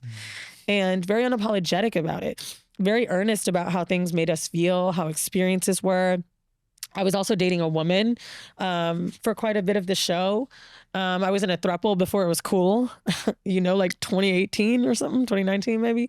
Before we all knew what ethical non-monogamy was, we were living this life and teaching people a lot about it. Very unapologetic about what learning our sexuality means. Not in this preachy way of like, explore your body, but like, okay, ooh, bitch, I tried this and it worked like this. It was just so realistic to Black women, that experience. There was a popular show, Guys We Fucked, at the time. It's crazy. Don't they record over there? But it was for white women. You know, like, Black girls listened to it. I listened to it once in a blue, but then one of them said something problematic and I was off it. Like, I needed something for me. There was lip service, but Angelique was interviewing celebrities. So she was talking about sex positivity, but Angelie's famous, so we don't get as much of her tea as much as we all want it, Ange. But it's like that, you know? So I think that's why Horrible popped. I feel like if there was a show with two Black fathers talking about how much their baby mamas ain't shit, but they're trying to take care of their kid, like the realisticness of the show, of seeing yourself in people. And I think people really needed that. I think Black people really needed that, discovering kink, talking about what that's like. And it's so crazy because like everybody does it now. You know, like it's not like we reinvented the wheel, but Horrible Decisions birthed a lot of you hoes. Like, it just did. Sometimes I'll go to a live show of a sex podcast. I'm like, bitch, do you even know who started this shit? Like, really, like a lot of your favorite podcasts took a lot of the things that we do from our live shows. They just, because we were just good at it. Like, Mandy and I really know how to speak to our audience, and we zoned in on a niche instead of trying to appeal to everybody. We really figured out how to talk to these women, and then whoever followed through just followed through. I heard Crystal say something on the read years ago. Maybe it was her, maybe Charlemagne said it to her and she repeated it, but she talked about something along the lines of like how much they say nigga or how much they talk shit about white people, and the white people that listen to the read like to be told about themselves. I have always felt like that about Horrible. The men that listen to Horrible, the straight men, they just want the in. You know what I mean? Like, they're listening. When they come to the shows, they come with a homeboy, they always fuck somebody in the audience. That's not me trying to sell tour tickets in the future. They're just... You're gonna have a lot of guys at your next. Bro, it's just 1,000 girls and 3 straight dudes. They gonna fuck you if you short, funny looking. They just do it. Like, we're just horny. But I don't know. I think we learned how to hone in on what people really wanted to hear. Secret stories, secret sex life. People love shit like that. And it was authentic. We don't make shit up. People used to say, Mandy always would say, like, people would she didn't appreciate when men would say she was lying about stories. When she first started the show, she was heavier and people would say she was lying about fucking with an athlete or whatever, which is crazy. She's a beautiful girl. But yeah, it's just crazy that you think this isn't real. Like, Mandy's pretty. You know how many ugly bitches get fucked by ball players? Like, come on. So I think people didn't expect average, and by average, I mean the everyday girl, to make a show talking like this. You know what? We had a conversation yesterday evening, and right at the end of the conversation, I asked you, I was like, if you were going to teach a seminar or a class on one topic, and it had to provide maximum value to the person that would attend, like, what would that class be? And I loved your answer. I don't know if do you remember your answer? Something about getting rich. Yeah, you said I would teach how to make money through authenticity. Oh yeah, I would. And I think there's so many people that, like, maybe they're even working in a career right now which doesn't really feel like it's for them, and they would love to do what you did. Maybe not in terms of making a sex podcast, but whatever feels authentically right for them. They would love to be able to make money through that. Damn, this just gave me chills, Callum, because before I spoke to you, I was on the phone with a dear friend of mine. He actually made the first graphic for Horrible. And he created a manual for creators. It's 72 pages. He sent it to me and we're going over it. And I'm like, how the fuck did you do all this? And he said, for 14 years, I've worked for a company creating things for them and never using my own skill to like make money doing it for anyone else. And I have never done this. And it's ironic because his playbook that he made teaches you how to do that. It's almost how to get out of that. And he didn't do it himself yet. So he's taking that first step. 14 years working a corporate job, same company. And yeah, his authenticity, he is chic. He is a designer, gay. So you know it's next level. I mean, I was literally thinking to myself, like, you need to do a course. You don't need to put this book out. And he was saying, oh, like, I really want to do the book. And I'm like, no, you are the thing. I want to listen to someone tell me how to be creative by looking at you. You're the guy who looks cool. Fuck that he works at a corporate job. Like, you look cool. Teach me how to be creative. You look like one.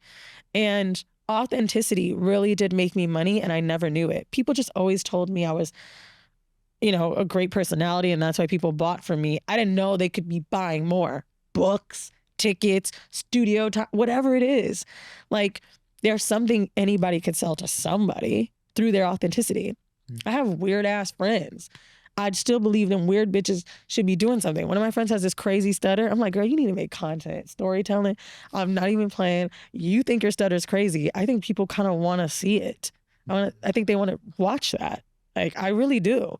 We love seeing how flawed people are. We love seeing how great people are. People want to see everything. That's why reality TV is like the number one thing, you know? So if you find what's authentic to you and you make it, not content creation even, let's just say you're a good chef, but you have a day job. That's authenticity. You're good with food. You're good with your hands. You're good with discovering ingredients and making something original. That's what you should be trying to make money with. And this is not saying everyone needs to be an entrepreneur. I just think using your authenticity as a way to have that outlet would be amazing. I think we'd all be happier if we had a hobby, and we don't. You know, it's a great example. 14 years doing this career, and your friend actually has the knowledge, but he's never applied it in his own life. And so I'm curious to get your perspective. 14 years, not for him specifically, but just in general, when you speak with people, what do you think holds people back from doing whatever the thing is? Maybe it's being comfortability.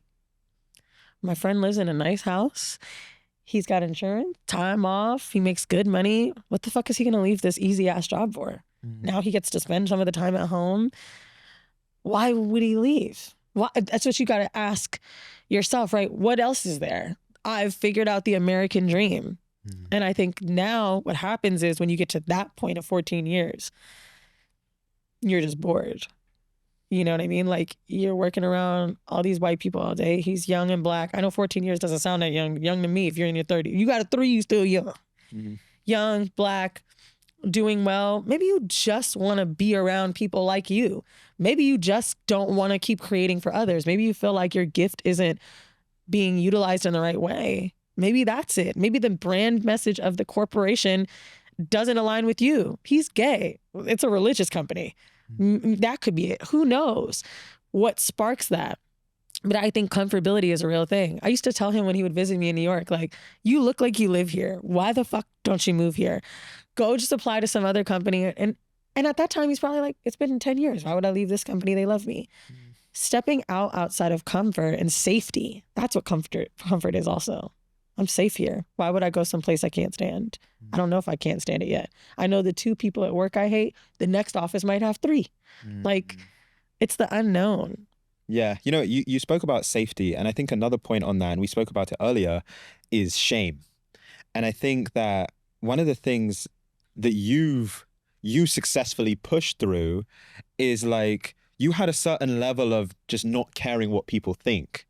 But I think most people, and I've been in this position in my life, deeply care about what other people think, and that holds them back.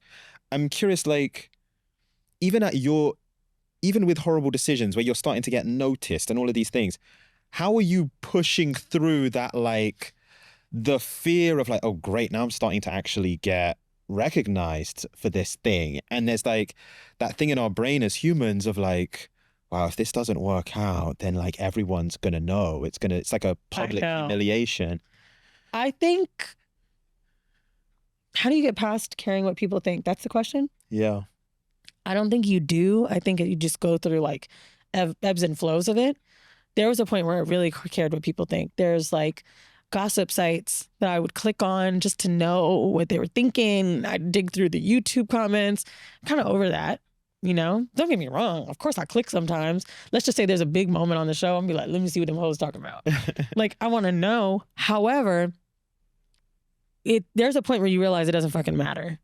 The pandemic was that for me. There's a point where that noise doesn't matter anymore. Like, when these things are eliminated, who are you when you're alone? The people that I love the most, that's the opinions I really care about. And even if it's not a deep love, it's people that I respect.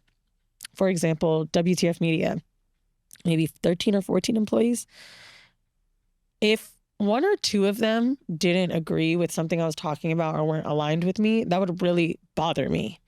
Now, 1 million impressions, audio, YouTube, whatever, for horrible decisions, I wouldn't care if 100,000 of them didn't agree with me. But if 1 or 2 of the people that worked here did, that would fuck with me really, really bad.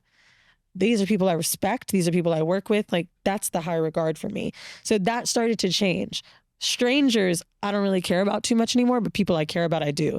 And so to that point, the problem with that is some people really care about what their family thinks. So it's harder to come out.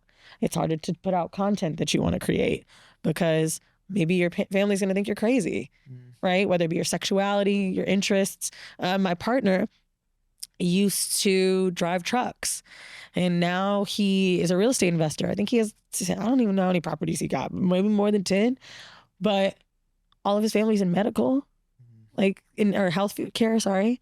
And he went to school for that, and he's like the oddball. What if that shit didn't work out, you know? So like at some point you actually have to stop caring about that person if you feel like they'll get you past that line. You have to do something for yourself. I can't live for anybody else. Yeah. You know what, to your point, I think, and it's a good thing, but I think so many people, we hold our parents in such high regard.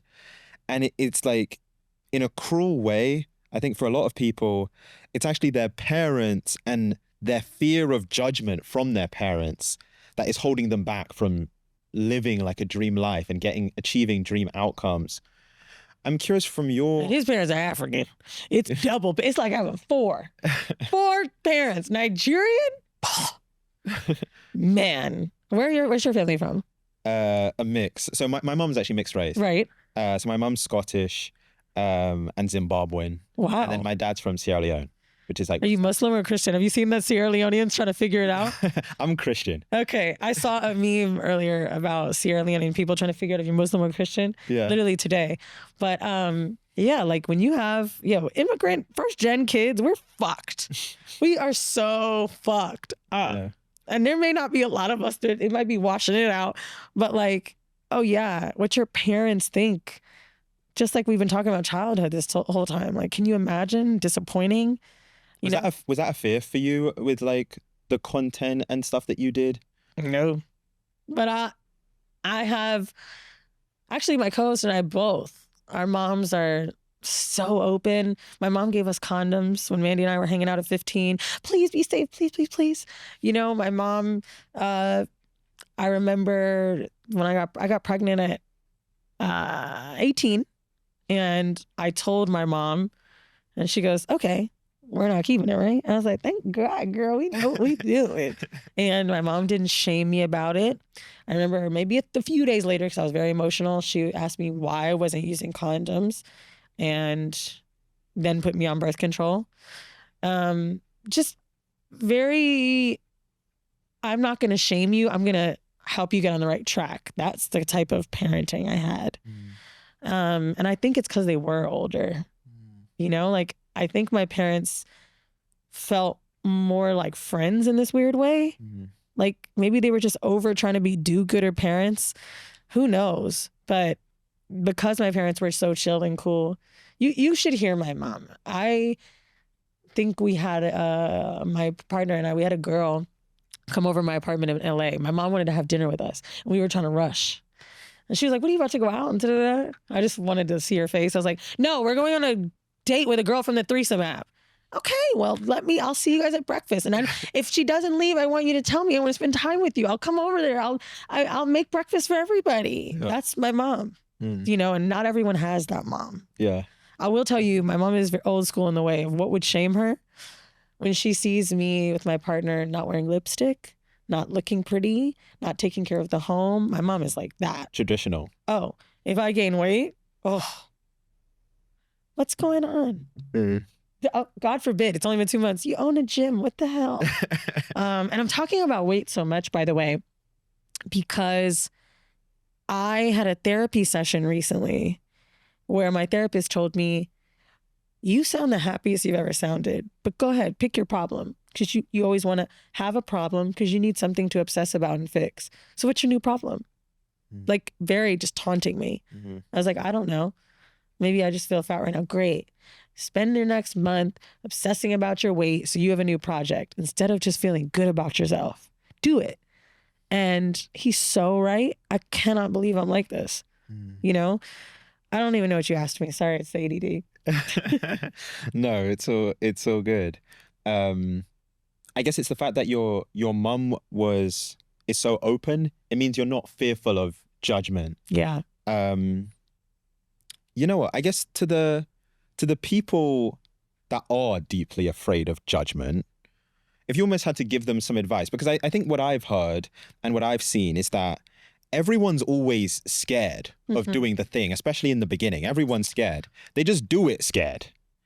Like I think I've heard Will Smith talk about that. He's like, anytime I was like doing acting or having to present a show or go on stage, like I was scared every time, but I just did it. Damn. You know, I would say to the people that are in fear of being judged, I wrote a chapter in the No Holds Barred book that's not the best chapter, but I actually think it's the best advice. It's about safety.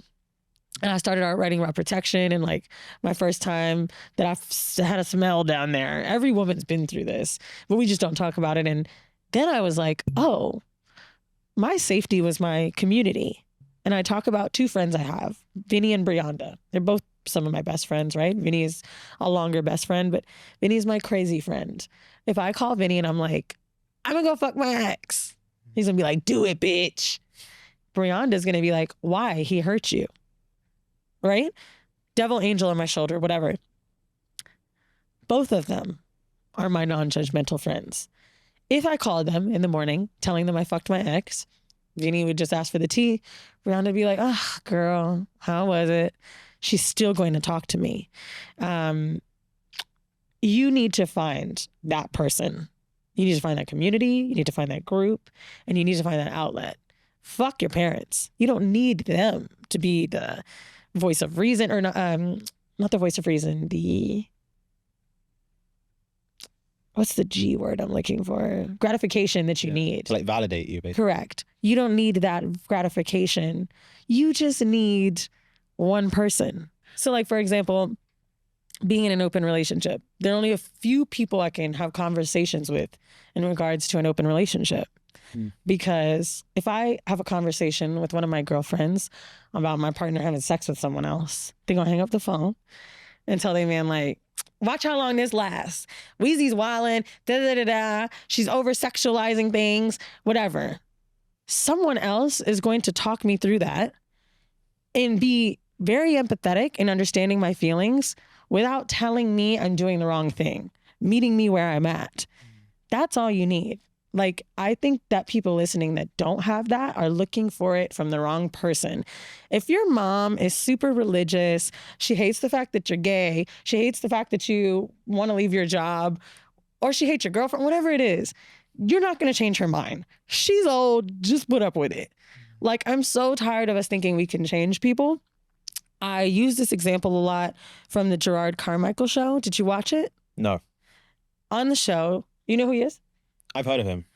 He's a comedian, Black and gay, and there's a lot of episodes where he's pushing his sexuality on his parents. There's a moment where he takes his phone out and shows his dad Grindr and like a photo of him in underwear or some shit. I can't remember. And I remember thinking, like, why not just be grateful for this moment of them finally reaching acceptance instead of pushing? Now, you're talking to someone that's bisexual, right? I just don't understand why we're so mad that our parents aren't exactly where we want them to be. Family is just going to be where the fuck they're at, and let's just deal with it. Now, if your family is disrespecting you and making you feel bad for your lifestyle or your choices, sure, you can say fuck them. But if they haven't met you all the way there, why do we need them there? You can get community. Your friends are your new family nowadays. Your parents are old anyway. Your friends going to be there when they die. So, like, let's just stop this idea that the parents are the gratification and validation we need, because they're really not. Not to me, at least. Yeah. You know what? I think it's such an underrated point, and I've never actually heard that advice of... Fuck your mom? but I wasn't going to say that. But what I was going to say was... I think if your circle and the people around you, like your community, are judgmental, then you're always going to feel judged. And it takes me back to, like, what I said about someone at WTF not caring or not fucking with something that I'm doing. You know what I mean? Like, yes, you always will feel judged. We should have the expectation that the family that was chosen for us already may already not like something we're doing, right? Like, they're older, they've had society, cultural background, economic status, and religion play a part in their thoughts. We're the new age people. You know what I mean? Like, we're changing our minds, even though we grow up a certain way. It's just like we're the ones that are seeing evolution where they may be stuck in their ways. This probably won't be a problem in 50 years, but today it is. And so I just think that sometimes we're so held to the cross on what they think when we should be building those people that think like us. I just am surprised all the time at how many weird communities I'm finding. Like, this is a random thought, but again, I have ADD. I went to this dance hall party on a Sunday. It was snowing outside. Upstairs, we go up, it's Madam X, this club. There's this like heavy metal, weird witchcraft, blood sacrifice shit going on. And I'm laughing thinking, how the fuck did 100 people find these? Like, what? How did they find each other? And know to come to this weird place during a snowstorm. They found their community. Callum, I'm not even one of those people that are like, I don't want to be around the devil worshipers. That's what they look like.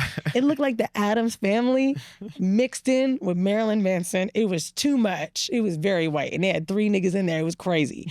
But like, it's that. The weirdos find each other. And we all have something that we like, we're connected to. Like, you have to find your tribe. And the only thing that'll hold you back from that happiness and community is you not going out and trying. You can only complain so much about not having it. Yeah. And to me, one is enough. One is enough. Yeah. One person that you can speak to, one person that you can call, one person that you can get advice from. You know what? Here's where I wanted to go, because I actually think it's a key part of the success and actually of what you've built. And it's interesting. I was having a conversation with Tiana about this. So WTF Media, Trap Haus, Horrible Decisions, now the Decisions podcast. With each of them, it feels like you found a gap in the market each time. Like you did the thing differently. You kind of zigged when they zagged. Like you didn't do what everyone else was doing. And so I'm curious for you to give like, how strategic is that of you finding almost like the new spin on something, like the gap in the market? Like, is that something that you actively think about, or is that just something that naturally comes? Because I think that that's also a key part of the formula when it comes to making money in an authentic way, is that you're one of one. You know what's crazy about you just asking me that? I never realized the Trap House origin, like you asked me an hour and a half ago, is the same as the WTF Media origin. I used to record at a studio that fucked up my audio, and they just kind of had an attitude about it that I didn't like. And I was like, I could make this shit. Like, I swear to God. And Alex wanted to make one anyway, and then it just kind of got together. I don't know if it's as strategic as I would like to take credit for. Like one day I hope to do a TED Talk or write a book about something like this, or just give a speech or be known for that in the Brene Brown way. But I think I just make things that don't exist that I want to see. I wanted a podcast space, studio, a recording space that, oh, this is so ridiculous to say, was Black. I was in a moment of my life, 2020, I remember George Floyd, all this shit, where I was like, I'm buying Black. It's very hard to buy Black, by the way. Man, it's difficult to like consciously spend your dollar Black all day, every day. You gonna fold by the time you get to Whole Foods. Like it's gonna fuck up. And so I just wanted to keep creating experiences that were Black and better than white spaces. With Trap House in particular, I knew definitely that was different. One of my friends said, his name's Enoch. He says, you have best-itis whenever we go on vacation. You look up best this, best restaurant, best this, best that. And now I realize I have first-itis. I've never seen reformer and lifting put together. I've never seen trap and house music put together. I've never seen Black Pilates inspired, led by a straight man that's Black. I haven't seen it. If I see men lead it, they're gay. Not, by the way, we have gay people that trap. I'm just saying, like, there was something I liked about this particular fitness director. There's so many things that were first that I just wanted. And that was semi-strategic. And it's crazy because so many people know it for the music itself when there has never been Pilates and lifting together because the two workouts are so different. I've seen Pilates and running. They have treadmills / Pilates, but like that shit doesn't even exist. And people don't even talk about that. They just want the vibes. You know that. Yeah. I actually think that's such a lesson for people. It's almost like a way of being creative is taking two things from completely separate worlds and putting them together. And the second that you do that, it's creative and novel and one of one. And so it's like, you kind of have it in so many ways with Trap House, right? Because you have like the music element, like the trap music. But then like you said, you have the Pilates and lifting together. Yeah. And like independently, those aren't unique. Together, it's one of one. And it's all like back to the authenticity thing. I listen to Trap and House, like, that's my shit. If it might have been Trap, I'm a Piano House. That's the only other one that I listen to really from like all day, every day. But I was doing Pilates and lifting at the time. Everything was very simple for me because I already do it. I wasn't making something fake. I'm not rich enough to just be an investor and throw money into something. I really have to make things I like. That's why they're going. And I think as far as like being strategic, I do think that matters. I think also finding the comps. I talk about this so much. I used to do a lot of podcast consultation before I became a director of just head of podcast for somebody. But when I was doing podcast consultation, I would always ask people their favorite show.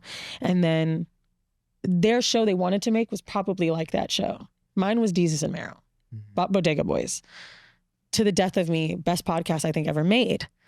And I was like, okay, well, what would I do differently about this? Okay, I'd have an outline because these niggas go off the rails. I would do this, I would do that. I would find ways to tweak it. Not like what they're making isn't good, but what would mine be? And I think it's finding the comp and making it better or making it different. But people aren't doing that. People watch a very successful podcast all the time, Joe Budden, and they think 5 niggas can get on the mic and talk, and you can't. You just can't do that. You need to figure out what it is about this show that's successful. It's not Joe Budden's rap career. He's a great podcaster. And then figuring out what it is, the other additives, how they make their show. Like, there's so many different factors to good content. I don't even listen to that show. I just know that why it's good, why people love it. I get it. You know, you don't have to consume a product to know why it's good. So I think for me with Trap House in particular, we all have little nuggets of moments that reassure us. Berries, boot camp being so popular, Rumble, Solidcore. Do you know what Rumble is? Yeah. So that hyperventilating moment of crying around Christmas time I told you about. I went to Rumble in Los Angeles. Rumble sold for $300 million. I took a class with my boyfriend, barely wanted to get up to go to the gym. And we were right next to the guy that sold it. His name's Noah. And I know that he didn't give a fuck what I was talking about. I was like, oh my God, that's the Rumble guy. And he's like, okay. And I was like, oh, I needed this. You don't understand how much I needed to see this guy in his gym, sold it for this much money, still doing this workout, still being in it. This is real. You're not just some guy from the internet. I'm looking at you in your face. And it really reminded me, like, you're just a human. I could do this too. They're not better than me. There's nothing. So I really believe that when those moments come, when it's hard to get to the finish line, the universe is going to show you those little signs. Some people have a number that will pop up that they might find, a color, a song, a thing, a message. Like, you need to figure out what that thing is and stick to it, because it really will be your sign. And watch for those signs too, because I see them all the time. Every day, even when I'm not looking. Like, we need to have something to look forward to and something to push us. It's because it's not ourselves all the time. So the first thing is we spoke about the person that's listening, that, like, how to make money through authenticity. And we even spoke about your friend, like with his course or his book, or someone, you know, maybe they want to own a restaurant because they love cooking. I'm curious, for someone starting from scratch, they don't have an audience, or they don't have even like the brand that you've built. If you just had to give them one word of advice, we spoke about action earlier on, of like, what's step one? If you were giving them advice, what would you say is one thing that they can start doing today, which is going to start building some momentum to one day them making that decision of like, okay, I'm going all in on this? Everything is a numbers game. Unfortunately, leveraging relationships is your best bet when you don't have money to spend. So let's just say it is a person with a restaurant. You should be writing a bunch of influencers and cooking for them for free for exchange of post. You just should be doing that. You should be offering to make a dinner for them, a private dinner for them or their friends, or a date night, and they make content around it. Boom, that's your thing. Like, you should be figuring out how to use other people to get your status higher, so to speak, so that someone has more eyes on you. If it's not something like that, you should be partnering with people that you're admiring. Mentorship, asking people for that. Taking a step down, internships, apprentice. Because when I say partnership, I really mean like a percentage of something is better than 0% of nothing. You know what I mean? Like, I really don't think people are partnering because they want to keep things so in the tuck. I'm one of those people, by the way. Maybe it's because my father is Jewish. I am like, I'll spend a lot of money, but I'll keep a lot of money at the same time. And I realize you do have to sometimes give it to make it. And so partnership has been something that's been great for me, whether it be through WTF Media and through Horrible. And even though I'm the majority owner of Trap Haus, I still had to partner with people to help me. You know, Brianda, who I spoke about working for Gary Vee, how rich is this nigga? It's like, you've learned something that I need, that I don't know. My partner, Jeff, who's the fitness director, I can't fucking teach a workout, and I don't have any of these certifications. Like, I need the people that are the best, and I need to partner with them, and we need to help each other. And I think the problem with people with a lot of skill or ideas is sometimes they're not looking to have a helping hand. I had a call with someone yesterday who said something to me that like opened my mind. It was an investor who wants to invest in Trap Haus. And he said, I feel like you don't need my money that much. I think you really need a left hand. Brianda's your right hand. What does your left hand need to do? that you and her can't do? I could not answer him. He's like, I need you to make a list of what that left hand can do. And maybe it's me and maybe it's someone else, but you need to know what that left hand is. And a lot of people that want to make something should figure out what that is. Wherever your strengths are, what are the weaknesses that you have, the other person should have it, just like a relationship, right? I said something on Horrible recently. Someone talked about how a guy they were dating was a stoner. And I'm like, yo, I'm not really into that. I'm not saying I'm not into drugs. People listen to the show, no. But like, I'm not into like the wake and bake shit. Now, if I was a stoner and I was dating a stoner, we're going to be doing nothing all day. Your vices cannot be the same as your partner's vices. I believe in business. Alex is look at the studio he built, right? If Alex and I only had that skill and nothing else, where would this business be? You got to have a yin and yang. And so I would say to anyone looking to start out, try to find that person and put yourself out there through leveraging free shit. I know it sucks, but that is the best form of marketing by far today, is influencer marketing. Yeah. It's like a hack, that strategic partnership. You know what? Here's where I want to end. Right in the beginning, we spoke about Trap Haus and like the origin of that. You obviously have also what you've built with WTF Media. It started with a $50,000 investment and now it's a 7-figure production business. No Holds Barred, your book. You have Decisions podcast. You have made a living and millions by being authentically yourself. And I think we've shared that. But I'm also aware that there's also a cost to that. There's like another side to that, right? Like not everything is like rainbows and it's just great. What is the cost of everything? Like, I'm not talking financial cost. Oh, I already can answer you. My time. The tears that I had with you an hour ago about that moment I had about, dads, and it's all time. The tears I had from the caption you read, it's about time. Like, I just don't have the time. I feel like I'm spreading myself thin constantly. Who knows what success looks like for me anymore? Like, I'm doing so many things. I just don't have the time. I cried on Sunday in Austin because I got sick. And the first thing I thought is, I want to have a kid, 2 to 3 years. That's what I talk about with my partner with family planning. How the fuck am I going to do that if I'm on a plane every day and traveling so much and I'm getting myself sick? How am I going to be a mom? It's this constant pressure of needing to do more and not having time. So I think the cost of being authentic and trying to be this hustler bitch is like, I just don't have it anymore. The time I spent to talk to that friend today about what they want to create, we put it in our calendar. Do you know how embarrassing that is? This is a friend I've had for years. I love him dearly, and I could not believe we put it in the calendar. I'm embarrassed to say that. And he was so great. He's like, girl, this is not a big deal. I'm like, but it is. Like, I should be able to answer the phone for you. But sometimes when the phone rings, I'm like, I was supposed to have me time, but I'm giving my time up constantly to others.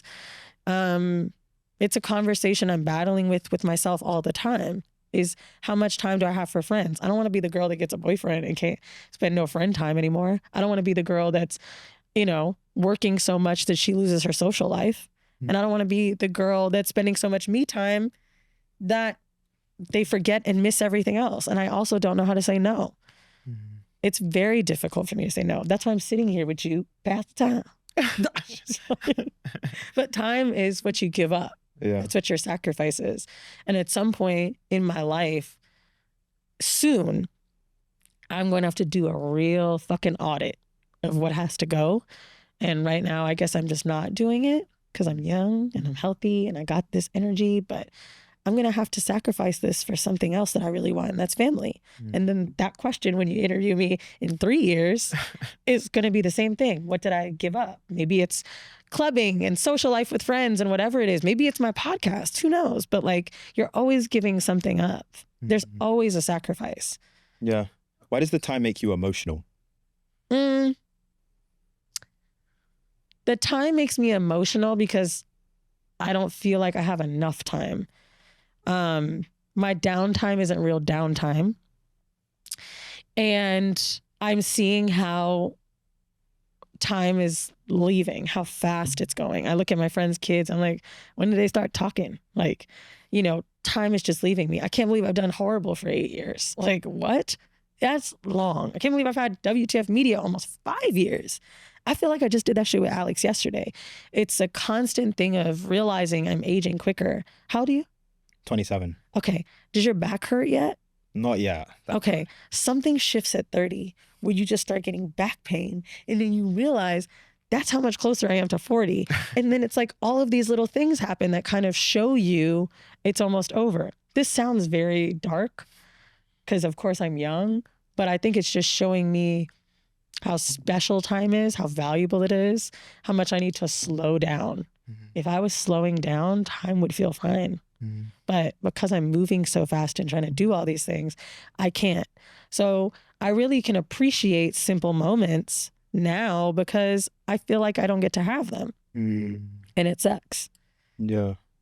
Weezy, thank you so much. It's a pleasure having you. Are you going to cut the crying bit?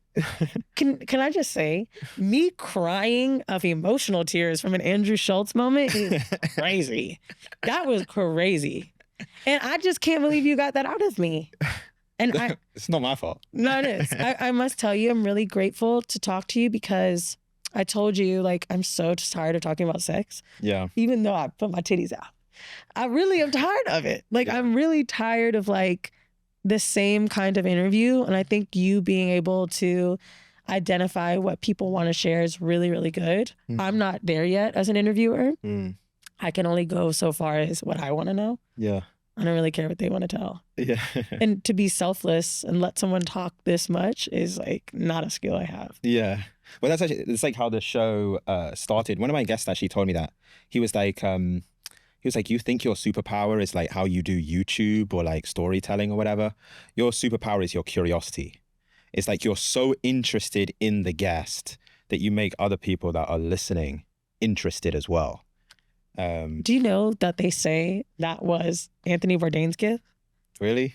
Because why do we give a shit about this hole in the wall place in the Philippines? We give a shit because you give a shit. Mm. And it's like he makes it so important. Why do I care that someone's grandma has a food truck? But you make me care. Mm-hmm. And that is like super important for a host to do. And I don't know if I've reached that yet because a lot of people won't listen if they don't like the guest in the beginning of Horrible. Mm. And I believe it's because they've fallen in love with Mandy and I so much that like, they're just like, I'm good on the guest. Mm. You know, whereas you make everyone want to know that guest because you chose them. Yeah. So yes, I think I need to learn that. Yeah. But maybe I don't because I need more time. I don't need. Yeah. You need to take things off your plate, if anything. Yeah, I really do. I'm never doing an interview again. This is the last one. This is it. No, thank you so much. This was great. Thank you too. Yeah, and thank you for going over as well. I appreciate it. Mm-hmm. It was great. Okay, so if you enjoyed this episode, you're going to absolutely love what we did with this one right here. Click here.